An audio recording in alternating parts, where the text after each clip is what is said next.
What is up, my friends? You are very welcome along to Wednesday night's Anfield Agenda late night news roundup, where there seems to have been a bit of a development, at least a claim made around Darwin Nunez and that move to Napoli. Then we're going to discuss Harvey, Elliot, and how there's a sensational return potentially on the cards. We're going to have a little bit around the delay with Miros, Krkez, of course. We're going to be talking a little bit about Jonathan David and a couple of other interesting bits and pieces, including a new coach for the under-21s. That and lots more to come over the next few minutes, but you know the score. I want to know your thoughts, so let me know in the comment section. Drop a like on the video if you enjoy it, and please don't forget to check out the Anfield Agenda Clips channel as well. Give that a sub. You'll get all the best moments from our live streams and a few other interesting bits and pieces. And if you haven't yet, don't forget to join the Anfield Agenda WhatsApp channel. We're almost at the 7,000 mark now, and thank you so much to everybody who's joined so far. Scan that QR code and you can join up completely free. Right, let's get started with Rob Page has been announced as the new head coach of Liverpool under-21s. If that name sounds familiar to you, he was the gentleman that managed the Welsh national team after Giggs was binned off. Long-serving coach Barry Lutas has departed, of course, at the end of the season, and the 50-year-old's most famous achievements, the Echo writes, were the dugout taking his country, Wales, to the round of 16 soon after Euro 2020. Before, he was the Welsh under-21 boss and had stints at Port Vale and Northampton Town. So welcome in. Great to see him in, replacing, as I said, Barry Lutas, and nothing but good wishes to Rob Page, and hopefully he can develop some great young talent at Liverpool. Now let's talk about Harvey Elliott, because of course I knew there'd be a bit of match of the day fever tonight amongst Liverpool fans after he scored that brace to book England under-21 spot in the Euro final, where they will take on Germany. But Peter O'Rourke has come out with, well, a bit of sensational news here. So we knew that Aston Villa, we knew that Brighton, and we knew that a couple of other clubs like Newcastle were keeping tabs on Harvey Elliott. But Peter O'Rourke has said tonight that Fulham are plotting a sensational move to bring Liverpool midfielder Harvey Elliott back to the club this summer. And I don't blame them. They should be looking at Harvey Elliott to bring him back in. Now, of course, Elliott will have a pick of many clubs. Villa have been credited as having an interest. We've already spoken about Brighton, Newcastle, Fulham, now their latest club, and I would dare say there are probably clubs in Europe as well who'll be interested in Elliot. He has been on fire at the under-21 Euros, showing that he is a very good player. It's led to loads of Liverpool fans asking me why aren't we keeping him? Well, the honest answer is, again, because of the Arne Slot situation. He didn't get enough game time last year. We've since brought in Florian Wirtz, so his minutes are only going to be even more limited. So it is brilliant to see him performing well, and I'm sure it will certainly help Liverpool bring in a top fee, which is rumoured to be about 40 million for Harvey Elliott. But as Peter O'Rourke has said, Fulham are now plotting a potential sensational move to bring Harvey Elliott back. So one striker whose name has come up a little bit in the chat over the past few weeks, and people asking why we aren't interested, has been Jonathan David. Now, I've always said to you, I don't know why Liverpool haven't been linked strongly with him, but this piece here suggests, coming from Gazzetta dello Sport, that Jonathan David has received interest from Juventus and that their director, Damian Camoli, is leading the talks. We know that Napoli had also looked at Jonathan David. They deemed his wage demands and signing on bonus too excessive, so they moved on, looking towards Darwin Nunez. And for what it's worth, we'll move on to Darwin in a minute, but it looks like, well, we could be close to a deal there.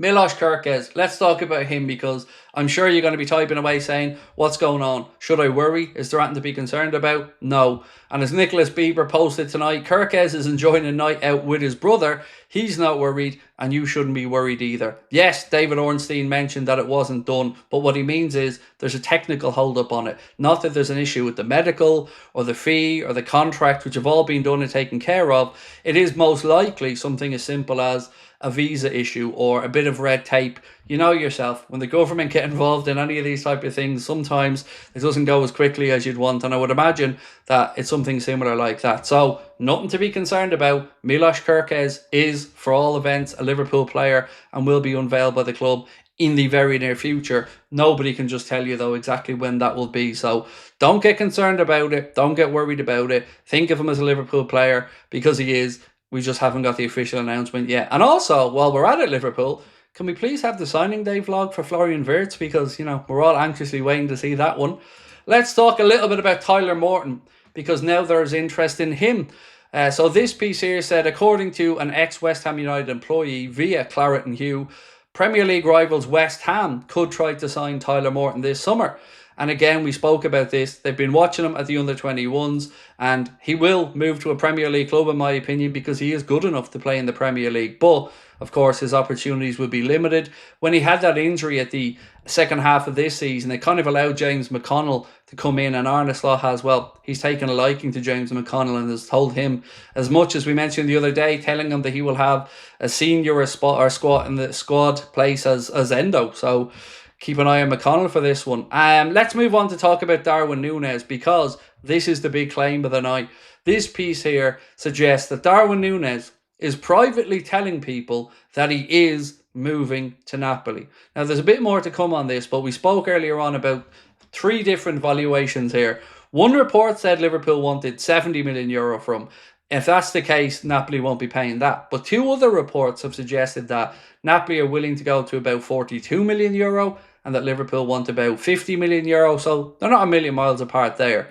Continuation on this report, though, it said this is an expected move, of course, and far from a surprise, but it sounds as though all is done here. Fellow Uruguayan and former Napoli striker Walter Gargano dropped the news on Radio KERKEZ, said, I heard Darwin Nunez. He's told me, yes, I'm coming to Naples.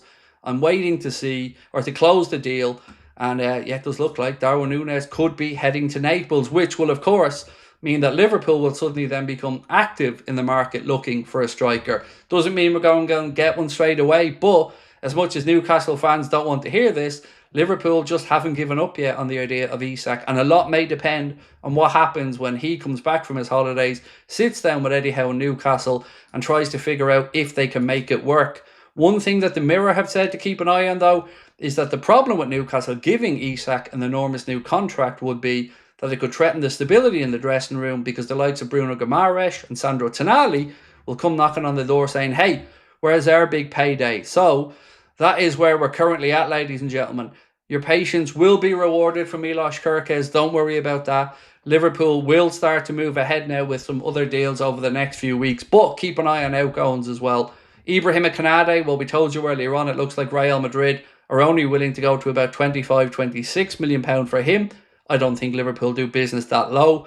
Mark Gay, he is the target that Liverpool would like to bring in. I think we'll probably see a deal agreed at about 40 million pound with Crystal Palace.